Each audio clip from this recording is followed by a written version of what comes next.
पन्ना धाम की जय। प्रणाम जी सुंदर साथ जी। प्रकरण 4-5 है ना दीदी, ये वाला पांच होगा। प्रकरण 5 चौपाई 4 श्रृंगार ग्रंथ।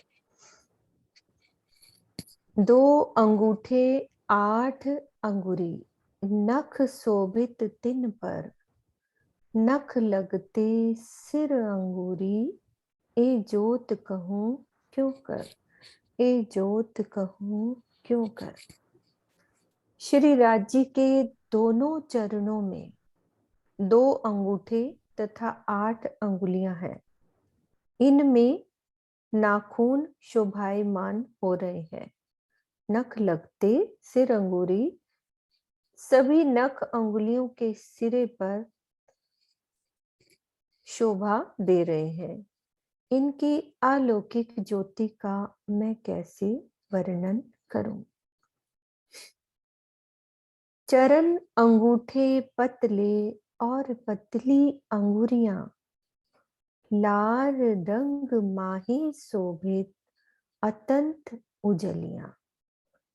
चरण कमल के अंगूठे तथा उंगलियां पतली हैं। इनका रंग अनंत उज्ज्वलता में लालिमा लिए हुए शोभा देते हैं। लाल रंग माही शोभित, पहले उजलियां कह दिया और फिर उसमें लाल रंग, जैसे हल्का गुलाबी रंग होता है। सत्ताश्री यह कहते थे चर्चा में, जैसे एक छोटा बच्चा जब पैदा होता है तो जो उसकी उदाहरण देते थे, वैसे गुलाबी रंग नरम। हाँ जी किरण दीदी, नेक्स्ट पहले लो आप। प्रणाम जी सुंदर साथ जी। देखो एक एक अंगुरी, आठों अंगुरी दो पाए, कोमल सलूकी मिल रही, ये छप कही न जाए, ये छप कही न जाए। अपनी आत्मिक दृष्टि से उन शोभा को हम इन चपैयों के माध्यम से देखने का प्रयास करें चितवन से, कि देखो एक एक अंगुरी की शोभा, अपने श्री राज्य की एक एक अंगुरी की शोभा। आठों अंगुरी दोनों पाँव, आठों अंगुरी दो पाए, उनके दोनों चरण कमल की 8 अंगुरियां कोमल सलूकी मिल रही, इस छप कही न जाए। उन अंगुरों की कोमलता, सलूकी सुंदरता, वो अर्श का गोरा रंग गुलाबी बन लिए, तो वो छप की शोभा का वर्णन ही नहीं कर सकते कि धनी के चरणों की एक एक अंगुरी की शोभा। दोनों चरणों में कुल 8 अंगुलियां आई हैं और सभी अंगुलियां अत्यधिक कोमल, अत्यंत सौंदर्य से भरपूर। इनकी छवि इतनी आकर्षक है कि उनका वर्णन कर पाना संभव नहीं। रूह की चितवन की गहराइयों में ही हम सुंदरता को कुछ दिल में ले सकते हैं, वर्णन करना संभव नहीं। हाँ जी अनिल जी।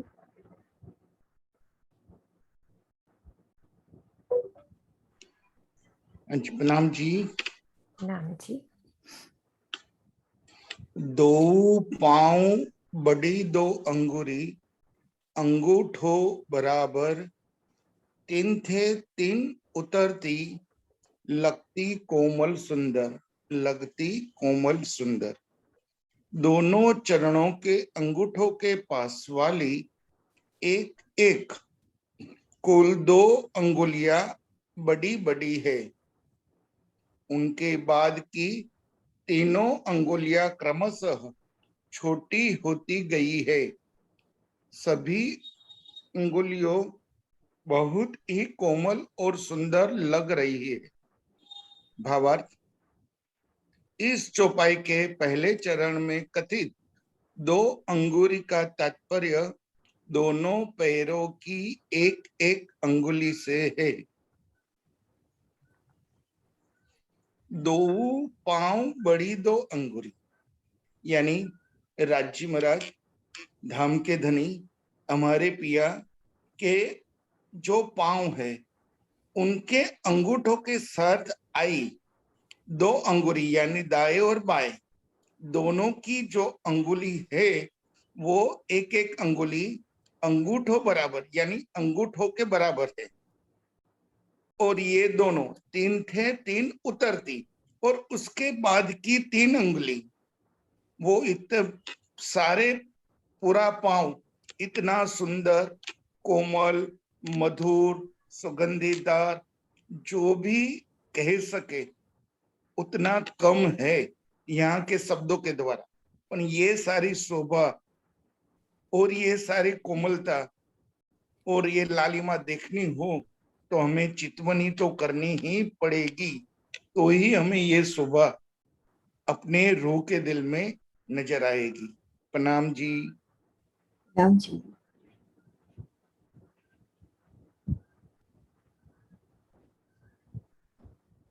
राम जी।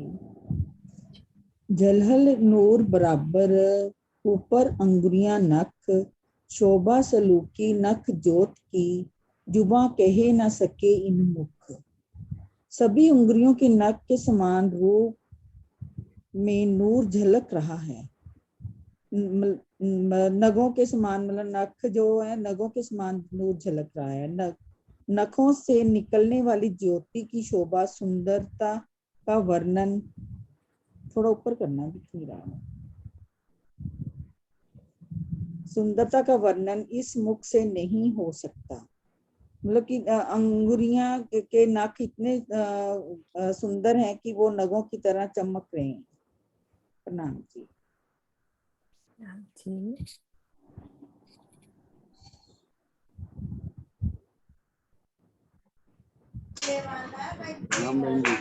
राम जी।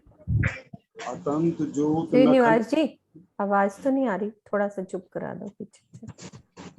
अतंत ज्योत नखन की, ताकू क्यों कर कहूँ प्रकाश, कहे कहे मुख ऐता कहे, ज्योत पहुंची जाए आकाश। नखों में अनंत ज्योति जगमगा रही है, उनके प्रकाश का मैं कैसे वर्णन करूं। इस मुख से तो उसका मात्र इतना ही वर्णन हो सकता है कि नखों की ज्योति आकाश में फैल रही है। यहाँ पर प्राण वल्लभ हमारे प्राण प्रीतम या प्राणा जी हम सुंदर साथ को बता रहे हैं कि जो मूल स्वरूप श्री राजी महाराज हैं, उनके श्री चरण कमलों के अंदर जो पतली पतली कोमल और मुलायम जो उंगलियां आई हुई हैं, उनके अंदर अंगूठी के अंदर जो नख आए हैं, उनकी ज्योति जमीन से आसमान तक भरा रही, यानी कि रेजा रेज हो रही है, जगमगा रही है। उनके प्रकाश का वर्णन इस मुख के द्वारा संभव नहीं। उनका मात्र इतना ही वर्णन हो सकता है कि नखों की ज्योति आकाश तक फैल रही है। ये वैसे तेज शब्द का प्रयोग यहाँ इसलिए नहीं किया है क्योंकि तेज जो होता है वो सूर्य के अंदर तेज होता है, और ज्योति जो है वो चंद्रमा के अंदर। जिस चीज के अंदर शीतलता पाई जाती है उसको ज्योति करके लिखा जाता है, और जिस चीज के अंदर तेज होता है, जैसे सूर्य के अंदर तेज होता है, तो इसलिए यहाँ पर ज्योति का प्रयोग किया है। वो ज्योति जो है शीतलमयी, उनका शीतल तेज जो है वो जमीन से और आसमान तक धारा सुखदायी है और मनमोहक है। रूहें देख देख करके जो है उस पर फिदा टूक वारी वारी हो। प्रणाम जी।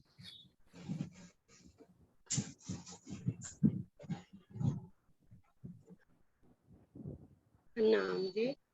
प्रणाम जी।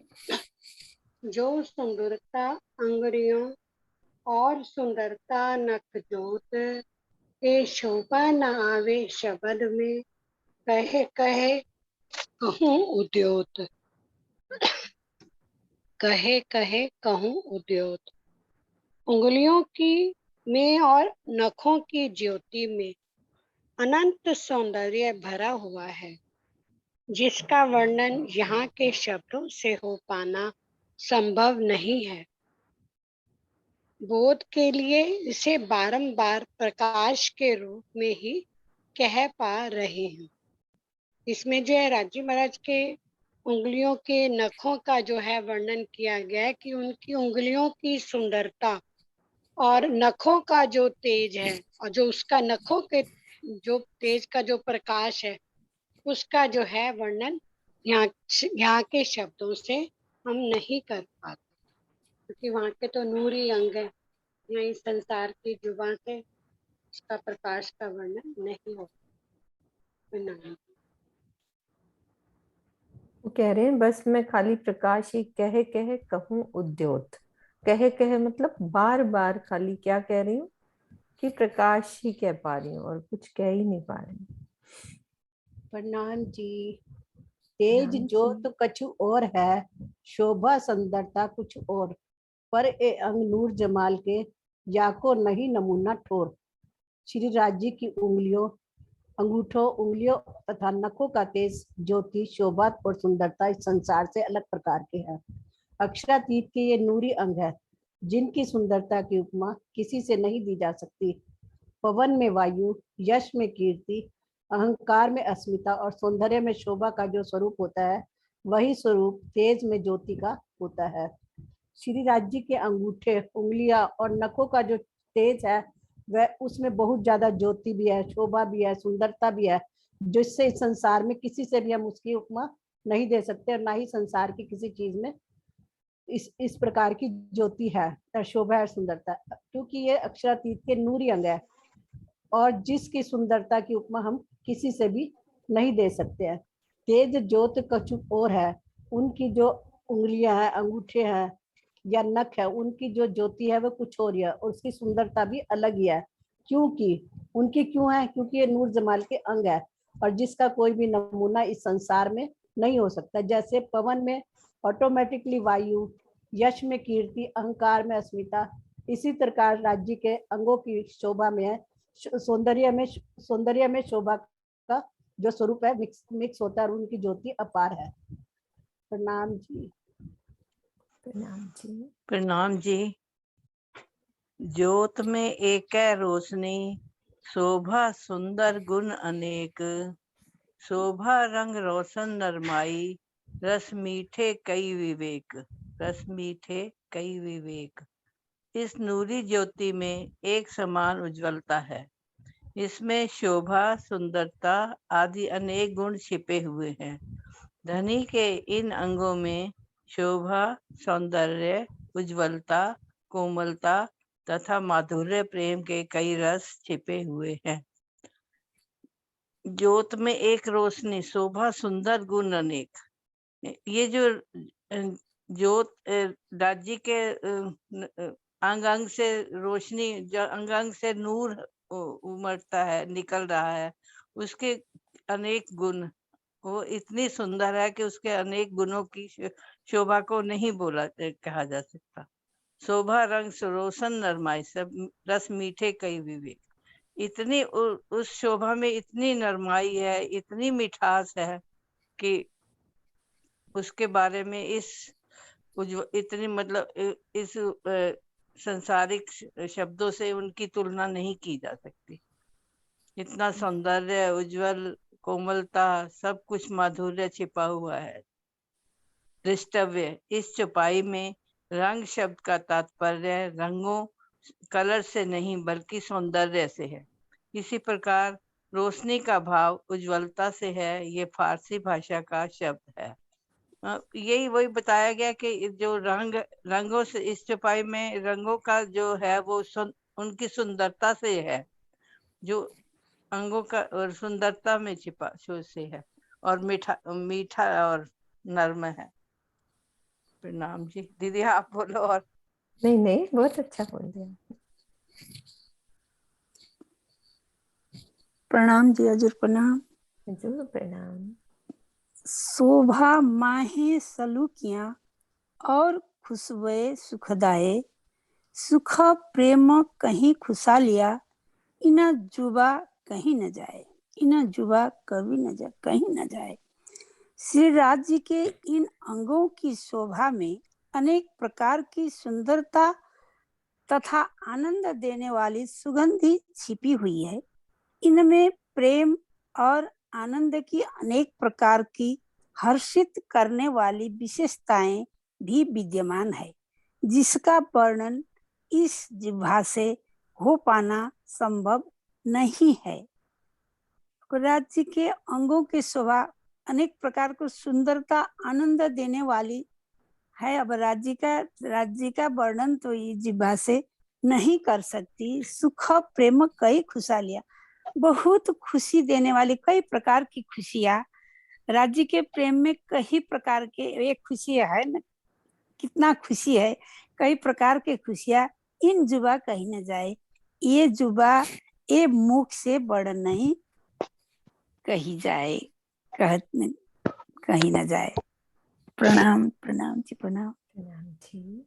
प्रणाम जी। सुंदर साथ जी के चरणों में प्रणाम जी। प्रणाम जी। अर्श बातें सुख बारीक, सुपन बानी न आवे सोए, कछुक जाने रूह अर्श की, जो बेशक जागी होए, जो बेशक जागी होए। परम धाम के आनंद की बातें बहुत ही सूक्ष्म हैं, जिन्हें स्वप्न की वाणी या शब्दों से व्यक्त नहीं किया जा सकता।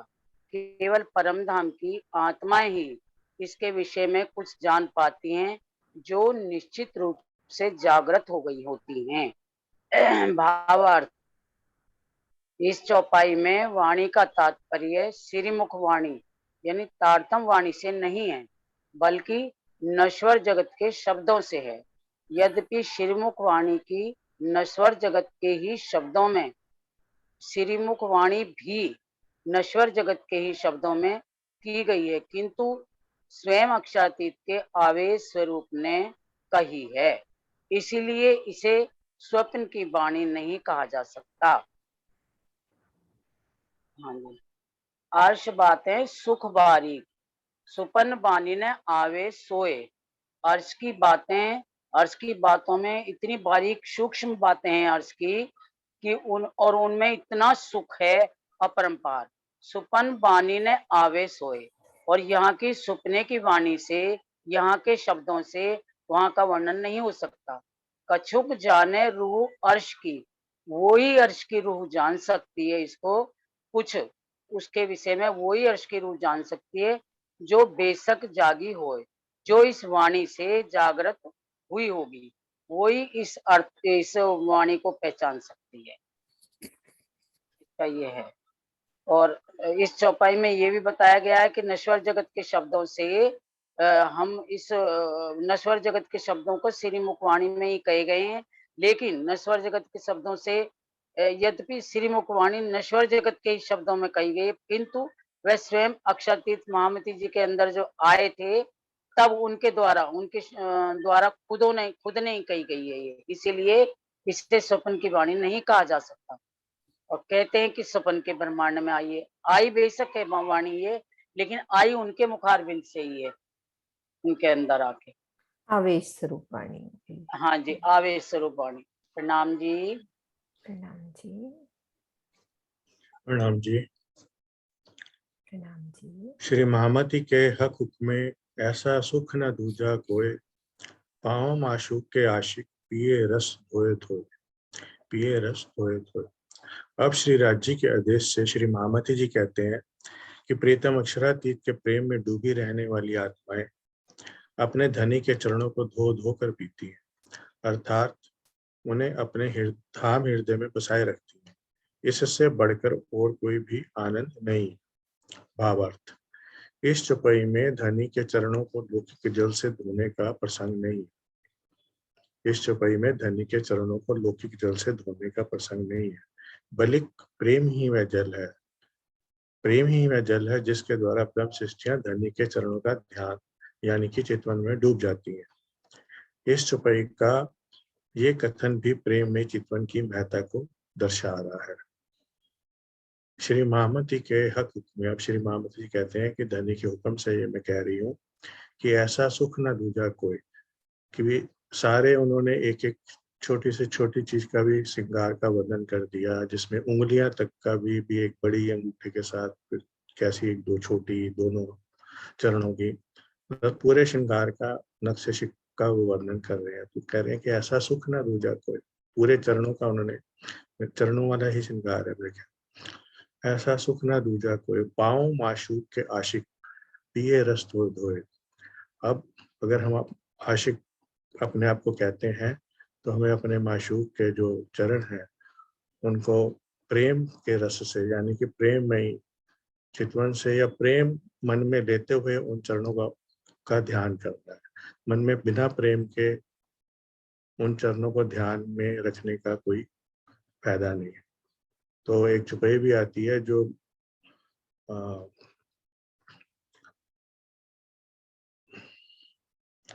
कि भी हृदय में आपने बिठा तो लिया राज्य को, लेकिन फिर भी उनको प्रेम नहीं किया तो फिर कोई फायदा नहीं। तो एक चुपई आती है, मुझे समझ याद नहीं आया। ठीक है, प्रणाम जी। मेरा प्रकरण हो गया। हाँ जी, प्रकरण 5 प्रकरण चौपाई। 5 चुपई 291 211। हाँ जी। चरण हक माशूक के उपली शोभा। सुंदर साथ जी रेजन करते जाओ, मैं चुपई पढ़ रही हूँ आगे। इस प्रकार मैं श्री राज्य के चरणों की शोभा का वर्णन किया गया है। इस प्रकार में, इस प्रकरण में श्री राज्य के चरणों की शोभा का वर्णन किया गया है। फिर हाँ जी, अच्छा आपका खुल गया, कोई बात नहीं, आप पढ़ो ये चरण। नहीं, आप पढ़ो, बाद में पढ़। अरे एक ही बात है, हाँ एक ही आपकी आवाज। हाँ पढ़ो। फिर चरण को निरखिए, रूह को एही लागी रट, हक कदम हृदय आए, तब खुल गए अंतरपट। फिर चरण को निरखिए, रूह को एही लागी रट। श्री महामती जी कहते हैं कि हे साथ जी, मेरी आत्मा आपसे इसी बात की रट लगा रही है कि धनी के चरणों को बारंबार देखिए, और यदि श्री राज्य के चरण कमल आपके धाम हृदय में बस जाएंगे तो आपके और धाम धनी के बीच का पर्दा हट जाएगा। भावार्थ, अंतर का अर्थ भेद होता है। अंतरपट का अभिप्राय है माया का वह पर्दा जिसके कारण आत्मा अपने धाम धनी को नहीं देख पाती है। मतलब अंतर क्या लिखा, अंतर। चलो, फिर चरण को निरखिए, रूह को यही लागी रट। और श्री महामती जी कहते हैं कि साथ जी, जो रूह को यही लागी रट, मेरी आत्मा आपसे इसी बात की रट लगा रही है। मतलब रूह को यही लागी रट, मेरी आत्मा आपसे इसी बात की रट लगा रही है कि फिर चरण को निखे, कि धनी के चरणों को बारंबार ही देखिए, उनका मतलब उनके चरणों में ध्यान लगाइए, और हक कदम हृदय आए, तब खुल गए अंतरपट। और यदि श्री राज्य के चरण कमल आपके धाम हृदय में बस जाएंगे, मतलब आपको उनके चरण दिखाई देने लगेंगे, तो आपके और धाम धनी के बीच का पर्दा हट जाएगा, फिर कोई पर्दा नहीं रहेगा। और भावार्थ जो समझ आई, अंतर का अर्थ है भेद होता है।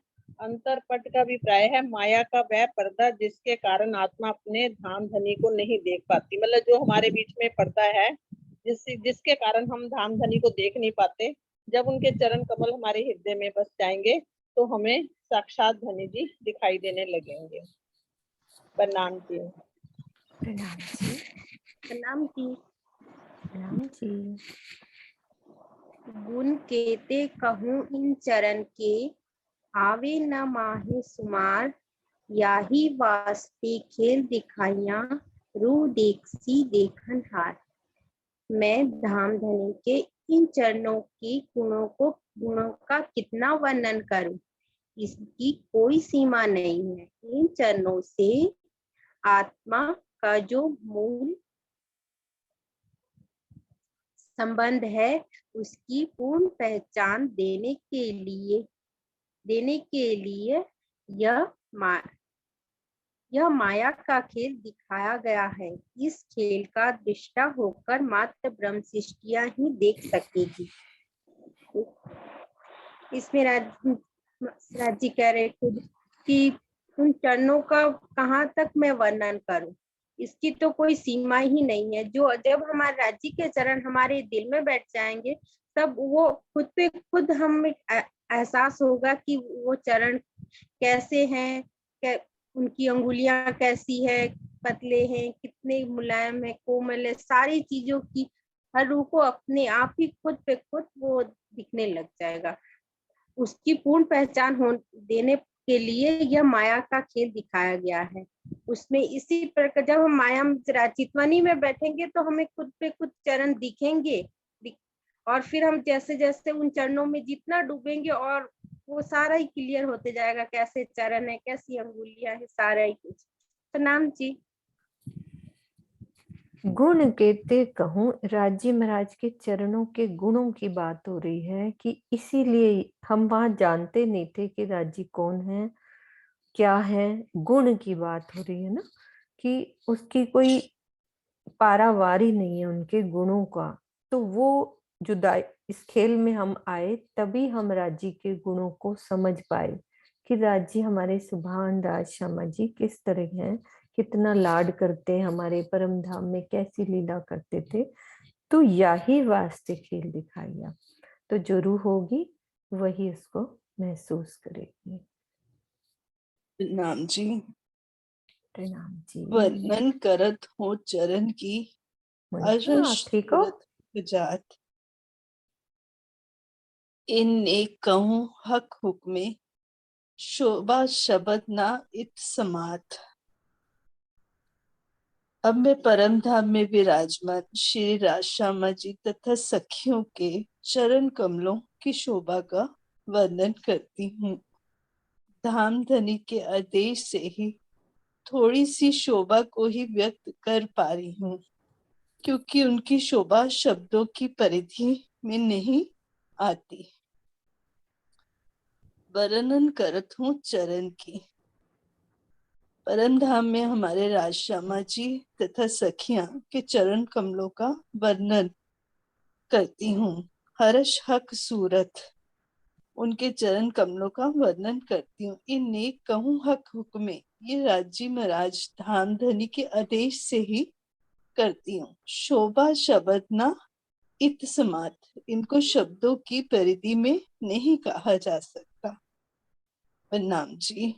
एक चुपई और पढ़ लो, आप ठीक हो जाओगे।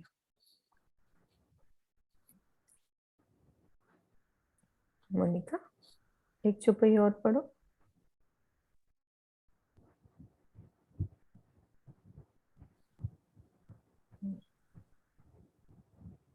कदम तली अति उज्जवल, निपट नरम रंग लाल, रूहें आशिक इन माशूक की, एक कदम छोड़े न नूर जमाल। एक कदम छोड़े न नूर कदम तली अति उज्जवल। श्री राज जी के चरणों की तलियां बहुत अधिक उज्जवल हैं। निपट नरम रंग लाल, उनका रंग लाल है और वो अति कोमल है। रूहें आशिक इन माशूक की, धनी के प्रेम में डूबे मारने वाली वृंद सृष्टियां अपने प्रीतम के चरण कमल को कभी नहीं छोड़ती हैं। न कदम छोड़े न नूर जमाल। हम रूहें, हम राज्य के आशिक हैं, हम उनकी कदम तले लाल एड़ियां कभी नहीं छोड़ेंगे, कभी नहीं छोड़े। प्रणाम जी। प्रणाम जी। प्रणाम जी। प्रणाम जी। कहीं सूक्ष्म सूरत अमृत की, एक कदम भी तिन माफक, रस रंग शोभा सलूकी, देख अर्श सुहूरे हक, देख अर्श सुहूरे हक। श्री राज जी का स्वरूप तिरगनातीत और किशोर अवस्था वाला कहा गया है। धनी के चरण कमल भी इसी के अनुकूल ही है। हे मेरी आत्मा, तू परम धाम के चिंतन में डूब कर धनी के इन चरण कमलों को देख, जो अनंत प्रेम, आनंद, शोभा और सुंदरता से भरपूर है। भावार्थ, इस चुपाई के पहले चरण में सूक्ष्म शब्द का प्रयोग हुआ है, जिसका तात्पर्य त्रिगुणातीत से है। इसी प्रकार रस और रंग शब्द का प्रयोग भी प्रेम तथा आनंद के लिए किया गया है। इसमें भी राज्य के चरणों का ही बताया गया है भी, जो से राज्य का स्वरूप है त्रिगुणातीत और किशोर अवस्था वाला है। जो सा ये इनका राज्य का स्वरूप है, जैसे युवावस्था होती है, युवावस्था में जो सा स्वरूप होता है वैसे ही उनके युवावस्था का स्वरूप बताया गया है। धनी के चरण कमल भी इसी के अनुकूल है, और इसके धनी राज्य के चरण कमल भी जैसे युवावस्था में चरण कमल जैसे होते हैं, बच्चे के होते हैं जैसे युवावस्था में होते हैं, ऐसे ही चरण कमल की शोभा दिखाई है, बताई है। हे मेरी आत्मा, तू परम धाम के चिंतन में डूबकर इन्हीं चरण कमलों को देख, जो अनंत प्रेम, अनंत शोभा और सुंदरता से भरपूर है। भी मेरी आत्मा, तू इन चरणों में डूब जा, जो इनमें जो अनंत प्रेम मिलेगा, आनंद मिलेगा, शोभा और सुंदरता से भरपूर है, जो इनमें सुख मिलेगा तेरे को, तो इन चरण कमलों में हम, इन राज्य के चरण कमलों में हम डूब जाए। दीदी और आप बताओ, मेरे को तो नहीं इतना पता। नहीं, आपने ठीक बोल दिया। प्रणाम जी। प्रणाम जी।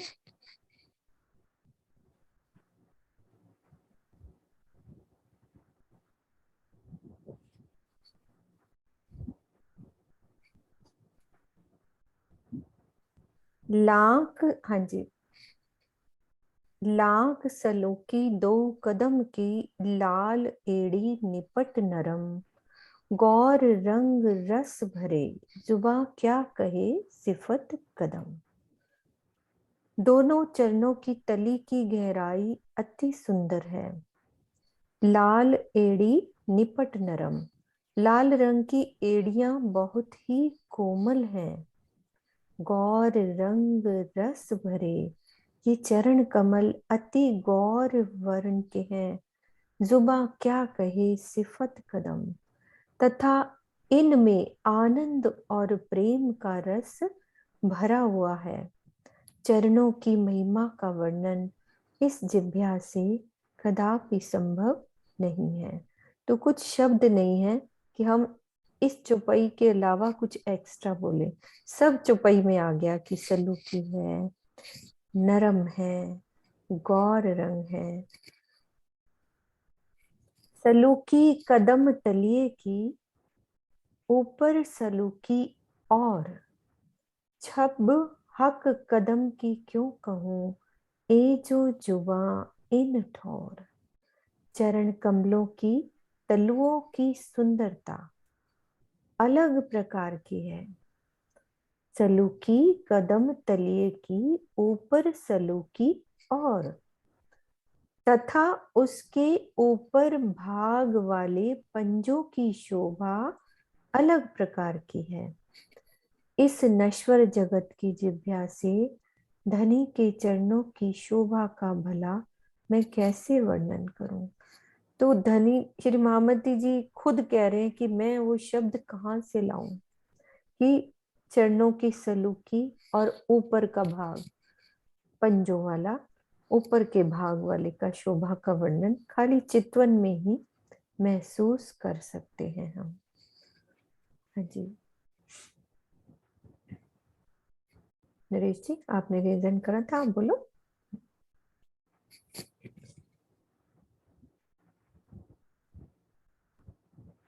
किरण दीदी आप बोलो। हाँ जी,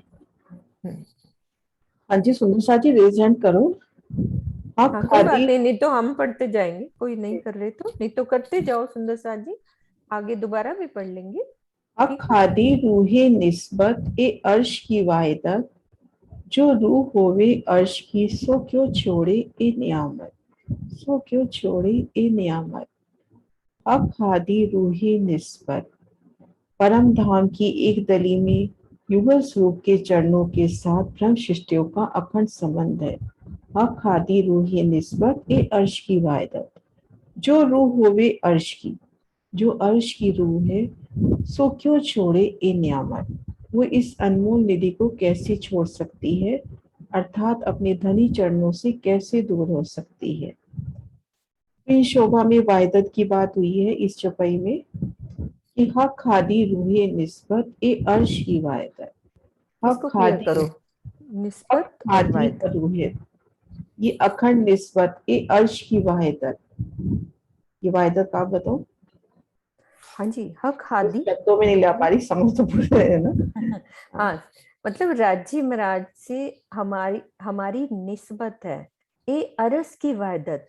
तो रूहों में क्या है कि अरस की, ये क्या है, अरस की एक डली, हक हादी रूहें।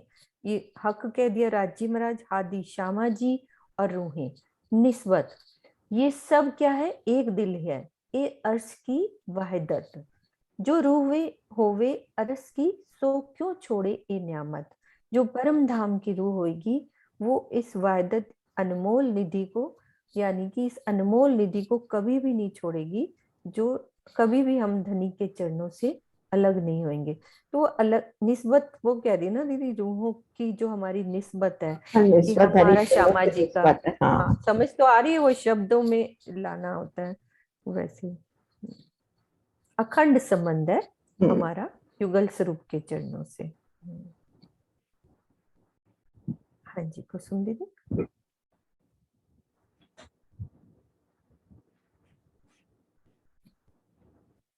हाँ ले लो कुसुम दीदी।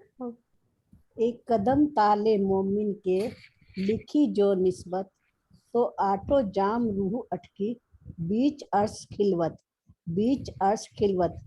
धनी के चरण कमलों को पाना ब्रह्म शिष्यों के ही सौभाग्य में है, क्योंकि श्री राज्य से इन्हीं का मूल संबंध है। यही कारण है कि अष्ट पैर आठों पैर आत्मा की दृष्टि परम धाम के मूल मिलावे में बनी रहती है। एक बार भी जिनके धाम हृदय में मूल मिलावे की छवि बस जाती है तो वह अखंड रूप से आत्मा के हृदय में बस बनी रहती है। भले ही जीव शयन भोजन या अन्य क्रियाओं में धनी को भूल जाए, किंतु आत्मा नहीं भूलती। अष्ट पैर का कथन इसी संदर्भ में है। दीदी एक मिनट चौपाई नीचे कर दीजिए। हाँ जी हाँ जी हाँ जी हाँ जी बिल्कुल। एक कदम ताले मोमिन की लिखी जो निस्बत, धनी के ब्रह्म शिष्यों की ही जो ब्रह्म शिष्यों की ही जो निस्बत है वह धनी के चरण कमलों से है, क्योंकि उनका उनके साथ मूल संबंध है। ये इसीलिए जो ब्रह्म शिष्य है वह धनी के चरणों में आठों पहर उनकी दृष्टि जो है वो मूल मिलावे में ही रहती है। चाहे सोते बैठते उठते हुए उनको धनी की याद ना आए, लेकिन उनकी आत्मा में जो धनी की छवि बस जाती है वह कभी भी उनके हृदय से अलग नहीं हो पाती है। वो अष्ट पैर उसी की गुमारी में रहती है। यानी हम सो रहे हैं बैठ रहे हैं उस समय में लगता है कि हम याद नहीं करें, लेकिन जो हमारी आत्मा में उनकी छवि है तो वो हमें हमेशा याद रहती है, चाहे हम सोए बैठे कुछ भी करें। यह सिर्फ ब्रह्म शिष्यों के लिए होगा, क्योंकि उनकी जो निस्बत है उनके साथ अखंड है, हमेशा कदीमी से हर हमेशा रहेगी, और जीव सृष्टि किसी और की नहीं हो सकती, इसलिए उनको भूल भी जाएगा जल्दी जल्दी से। प्रणाम जी। प्रणाम जी।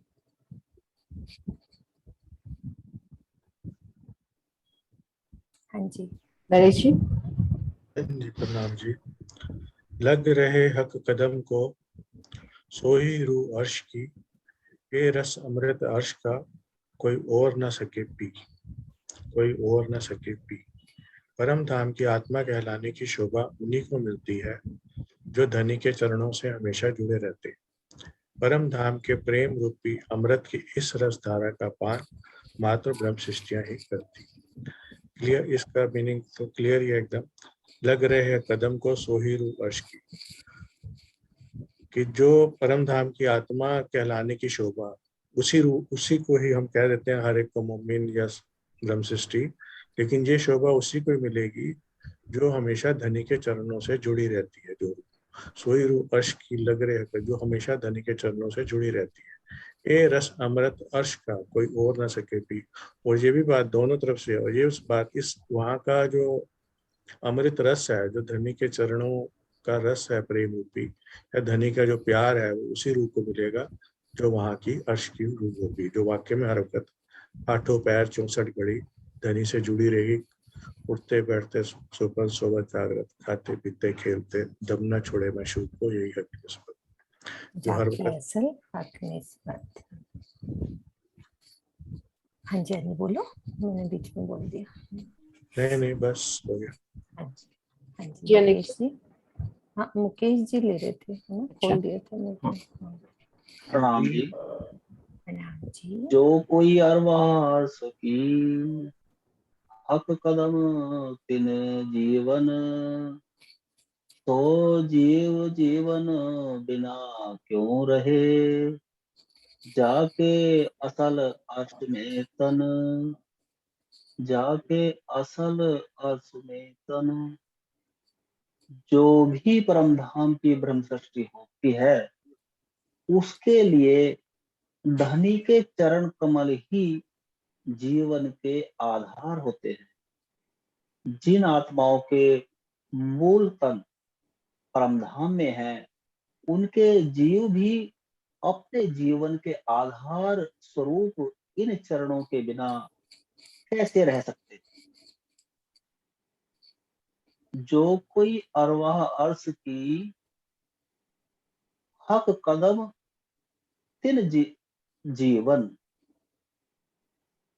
परम धाम की जो भी ब्रह्मात्माएं हैं, जिन जीवों पर परात्म का स्वरूप आत्मा जिन जीवों पर बैठकर ये खेल देख रहे हैं, उन और जिन्होंने चितवनी का आनंद लिया है, ये चरण कमल ही जीवन के आधार होते हैं। श्री राज्य के चरण कमल ही उनके जीवन का, उन जीवों के जीवन का भी जीवों के भी जीवन का आधार होते हैं। तो जीव जीवन बिना क्यों रहे, जाके असल अर्श में तन।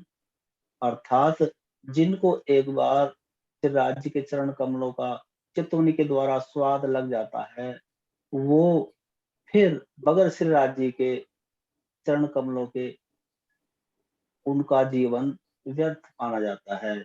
जाके असल अर्श में तन, जिन आत्माओं का कि परात्म यानी कि जिन जीवों पर आत्माएं विराजमान है, जिनके असल तन परम धाम में है, परात्म के स्वरूप।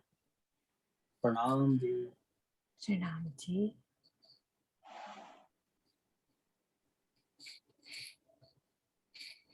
हाँ जी, खोल रहे हो दीदी आप?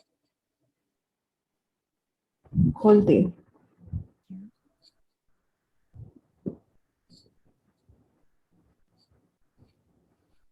विजय दी। हके अरस कया अपना, जो अरस दिल मोमिन, सो मोमिन उतरे अरश से, है असल निस्बत तिन, है असल निस्बत तिन। श्री राजी महाराज ने ब्रह्म मुनियों के धाम हृदय को ही अपना धाम कहा है। ये ब्रह्म मुनि परम धाम से उतरे और धनी के चरणों में ही इनका मूल संबंध है। इसमें राजी महाराज ने ये बता रहे हैं, मामती जी कह रहे हैं कि श्री राजी के ही जो चरण मोमिनों के दिल को ही इन्होंने अपना अरश किया है, और जो मोमिन जो है परम धाम से उतर कर खेल में आए हैं, उन्होंने ही मोमिनों की निस्बत जो है, जो मोमिनों की निस्बत है वो श्री राजी के ही चरण कमलों से। तो राजी के चरण कमल ही हमारी जो है हमारी निस्बत नाम भी असल निस्बत तिन, मूल संबंध है हमारा धनी के चरणों से। ये जो मोमिन उतरे अरस से, अरस कहा दिल जिन, हक कदम हमेशा अरश में, एक कदम छोड़े न मोमिन। ये ब्रह्म मुनि जो परम धाम से उतरे हैं, उनके दिल या हृदय कोई धाम कहा गया। प्रीतम अक्षरातीत के चरण कमल हमेशा उनके धाम हृदय में ही वास करते हैं। धनी के चरणों को ये ब्रह्म मुनि कभी भी छोड़ते नहीं हैं। नीचे ले आए।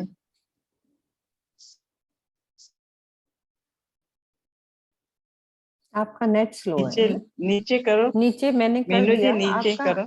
आपका नेट स्लो है वीना दीदी, मैंने ये तो जो नीचे कर मोमिन दिया। उतरे अरश, नहीं, ये जो मोमिन उतरे अरश से, अरश कहा दिल जिन, जो मोमिन परम धाम से उतरे हैं, जिनके दिल में राजी के चरण हैं, उनके दिल को राजी ने अर्श किया हुआ है। उनका दिल अर्श है। एक हक कदम हमेशा अर्श में। राजी के चरण उन्हीं आत्माओं के हृदय में रहते हैं जिनका परम धाम से राजी के चरणों से मूल संबंध होता है, और मोमिन इन चरणों को कभी भी नहीं छोड़ते, क्योंकि उनके चरण राजी चरणों को वो कभी छोड़ेगा नहीं। प्रणाम जी। प्रणाम जी।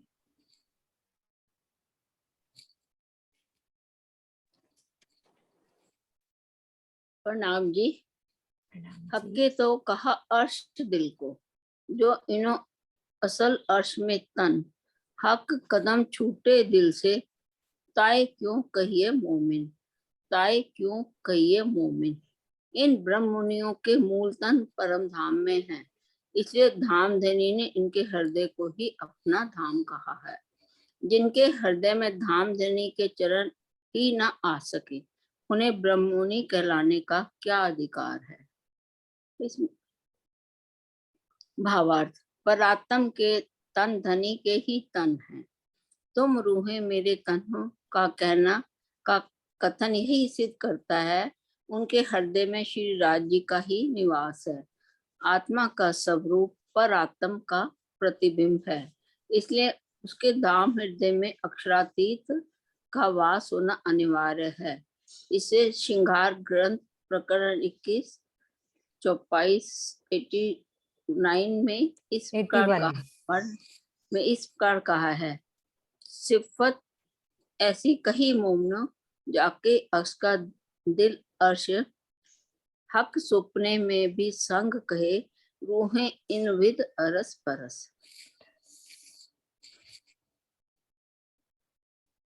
हक्के तो कहा अर्श दिल को।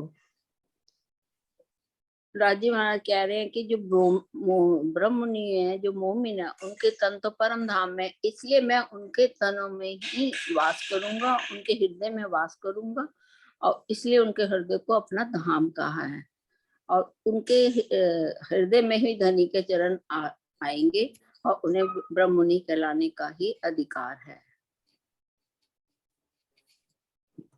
परात्म के जो तन है वो धनी के ही अंग हैं, धनी के ही अंग में से निकले हुए हैं, तो उनके ही तन हैं। तुम रूहें मेरे तनों का, वो कह रहे तुम तो रूह हो, तुम तो मेरे तन हो, मेरे अंग हो। इससे यही सिद्ध होता है कि तभी उनके हृदय में राज्य का निवास होगा ना। अब यहाँ से बता दें, आत्मा का स्वरूप पर आत्म का प्रतिबिंब है, ये बताओ भी। हमारी आत्मा है ना, प्रतिबिंब कहते हैं ना, पर आत्म का प्रतिबिंब क्या है? आत्मा। तो इसलिए हमारे दिल में भी, मतलब हम बोले ना, हम थर्ड पर्सन क्यों कह रहे हैं, हमारे दिल में राज्य महाराज क्यों नहीं निवास करेंगे? उनका अनिवार्य है, यानी कि हमारी आत्मा पर आत्म का प्रतिबिंब है, तो ये बात अनिवार्य है कि मेरे दिल में राज्य महाराज अवश्य ही बैठेंगे। वो ये कह रहे हैं कि अनिवार्य है। तो चरण में काय किया ना, ताई क्यों, भी उनके दिल में कदम, जो मोमिन नहीं होगा उनके दिल में राज्य के चरण आ ही नहीं सकते, लेकिन जो मोमिन होगा उनके अंदर तो राज्य के चरण होना अनिवार्य है। तो ऐसी उन्होंने फिर आगे चौपाई का दे दिया, सिफत ऐसी कही कि मोमिनों की सिफत ऐसी कही कि वो वर्णन कर रहे हैं कि जाके अक्स का दिल अरस, जाके अक्स का दिल अरस, यानी कि हमारी पर आत्म का, पर आत्म में राज्य महाराज है, तो अक्स क्या हुआ? हमारी आत्मा। तो उसके दिल को भी राज्य महाराज ने यहाँ अर्श कर लिया। तो क्या कह रहे हैं? हक सुपने में भी संग रहे। सुपने का तन हमारी इस जीव के ऊपर जो आत्म बिठाई, तो राज्य महाराज इस माया में भी हमारे संग रहे। तो रूहें इन विद अरस परस, तो ये अरस परस हो गया कि पर आत्म के दिल को भी अर्श किया और इस आत्म के तन को भी राज्य महाराज अर्श करके बैठ गए। तो ये अरस परस की लीला होगी। प्रणाम जी। प्रणाम जी। हक कदम मोमिन दिल में और कदम रूह हृदय, ए कदम नैन पुतली मिने और रूह फिरत सिर पर ले, और रूह फिरत सिर पर ले। धनी के चरण कमल आत्मा के धाम हृदय में है, इसी प्रकार वे परात्मा के भी धाम हृदय में अखंड रूप से विराजमान है। परात्मा रूपी नैन की पुतली आत्मा है, जिसके हृदय में जब धनी के चरण कमल बस जाते हैं, तब वह उन्हें सिर आंखों पर बिठाकर घुमा करती है, अर्थात उनके आदेश को सर्वोपरि मानते हुए समर्पित रहती है। भावार्थ, सिर पर बिठाना या आंखों में बसाना मुहावरे है, जिनका अर्थ होता है बहुत सम्मान पूर्वक व्यवहार करना या प्रेम पूर्वक हृदय में धारण करना। सिर पर धारण करना या सिर झुकाना जहां दूसरों के प्रति सम्मान का द्योतक है, वही आंखों में बसाना प्रेम का परिचायक है। हृदय का प्रेम आंखों से प्रकट होता है, इसलिए आंखों में बसाने का कथन किया जाता है। अत्यधिक प्रेम की गहराई में आंखों की पुतली तथा उसके अंदर तारे में भी प्रियतम को बसाने की बात आती है। इस चौपाई में यही तथ्य दर्शाया गया है।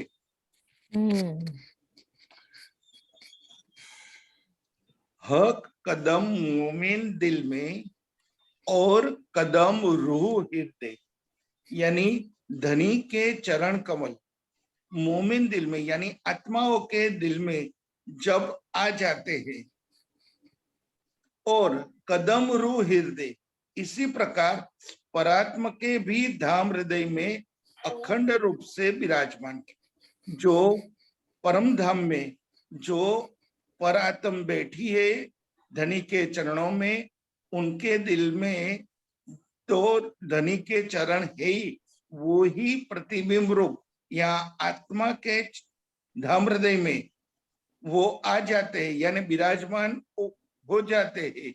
ये कदम नैन पुतली, परात्मा रूपी नैन की पुतली आत्मा है, यानी और रूह फिरत सिर पर ले, यानी जिसके हृदय में जब धनी के चरण कमल बस जाते हैं, तब उन्हें सिर आंखों पर बिठाकर घुमा करती है। दीदी समझाइए। अब उन्होंने यहाँ पे आगे समझा दिया ना कि भी आपके जब प्रेम की और गहराई, यानी कि एक तो होता है आंखों में बसाना, फिर एक अंदर होता है ना तारा। एक उदाहरण दिया है कि आपसे जब बहुत ज्यादा, वैसे तो हम कहते हैं ना कि दिल का प्रेम हमारी आंखों से प्रकट होता है ना, तो वो आंखों में बसाना, कि वो आंखों में बिठाकर, मतलब वो मस्ती में घूमती है, सिर पर लेके घूमती है, यानी कि हर पल राज्य का उसमें ध्यान रहता है कि वो सिर फिरत सिर पर ले, रूह फिरत सिर पर ले। लेकिन आगे और कह दिया कि जब उस और गहराई, प्रेम की और गहराई, जिसको कहते हैं चितवन की और गहराई में डूबना, तो वो स्थिति अलग होती है, जिसको उन्होंने कहा यहाँ पे कि सिर पर धारण करना या सिर झुकाना, वो दूसरों के प्रति सम्मान का द्योतक होता है। वहीं आंखों में बसाना प्रेम का परिचायक होता है। तो हृदय का प्रेम आंखों से प्रकट होता है, तो इसलिए आंखों की बात कही गई है। लेकिन अत्यधिक प्रेम की गहराइयों में क्या होता है, तो कहते हैं ना, मेरी रूह नैन की पुतली, तिन पुतलियों के जो नैन, तिन में राखूं माशूक को, जो मेरी रूह पावे सुख चैन। तो और प्यार करना है राज्य से, और प्यार, तो वो पुतली में बसाना है, कि वो तारे में, अंदर तारा, एक तो नैन होता है, फिर नैन की पुतली, और फिर पुतली में तारा। तो हमें और गहराई से बिठाना है राज्य को। प्रणाम जी। प्रणाम जी। एक चुपई और ले लेते हैं। हाँ जी, ले लो दीक्षा दीदी। हाँ जी, प्रणाम जी। हके बैठक कही अपनी, दिल मोमिन का जे, जिन दिल हक आए नहीं, सो दिल मोमिन कहिए क्यों ए, सो दिल मोमिन कहिए क्यों ए। धाम धनी ने ब्रह्म षष्टियों के हृदय को अपना निवास स्थान माना है, और जिस दिल में प्राण वल्लभ अक्षरातीत की शोभा नहीं बस सकती, उसे ब्रह्म मुनि का दिल कैसे कहा जा सकता है? कदापि नहीं। भावार्थ, युगल स्वरूप के अंग अंग की शोभा को अपने हृदय में बसाना ही तो चितवनी है। जो सुंदर साथ ऐसा नहीं करते, उन्हीं के लिए इस चौपाई में धाम धनी की ओर से इतना कठोर निर्देश है कि उन्हें स्वयं को ब्रह्म मुनि, आत्मा या सुंदर साथ कहलाने का कोई नैतिक आधार या अधिकार नहीं है। इसका मतलब यह है कि युगल स्वरूप को अपने हृदय में बसाना। हके बैठक कही अपनी, दिल मोमिन का जे। हक ने राजी महाराज की बैठक जिनके दिल के अंदर है, वही दिल जो है मोमिनों का है। जिन दिल हक आए नहीं, और जिनके दिल के अंदर उनकी बैठक नहीं है, दिल में राजी नहीं लाए वो, सो दिल मोमिन कहिए क्यों, उस दिल को हम मोमिनों का दिल नहीं कह सकते। ये है इतना कठोर निर्देश, मतलब एक होता है ना किसी को हाँ कि जी, तुम ऐसा नहीं करोगे तो तुम मेरे नहीं हो। नहीं हो, यही तो लिखा है कि इतना मतलब उन्हीं के लिए तो इस चौपाई में धामधनी की ओर से इतना कठोर निर्देश है कि उन्हें स्वयं को ब्रह्म मुनि या आत्मा या सुंदर साथ या मोमिन कहलाने का कोई भी अधिकार नहीं है। हमें चितवनी करनी है, तभी करनी मोमिन है, का दावा पूरा मिलेगा। होगा। हाँ जी, चलो चौपाई दोहरा दो आप। अच्छा जी। हके बैठक कही अपनी, दिल मोमिन का जे, जिन दिल हक आए नहीं, सो दिल मोमिन कहिए क्यों ए, सो दिल मोमिन कहिए क्यों ए। बोलो श्री प्राणनाथ प्यारे की जय। बोलो श्री सतगुरु महाराज की जय। बोलो श्री पन्ना धाम की जय। बोलो श्री सर्व सुंदर साथ की जय। प्रणाम जी।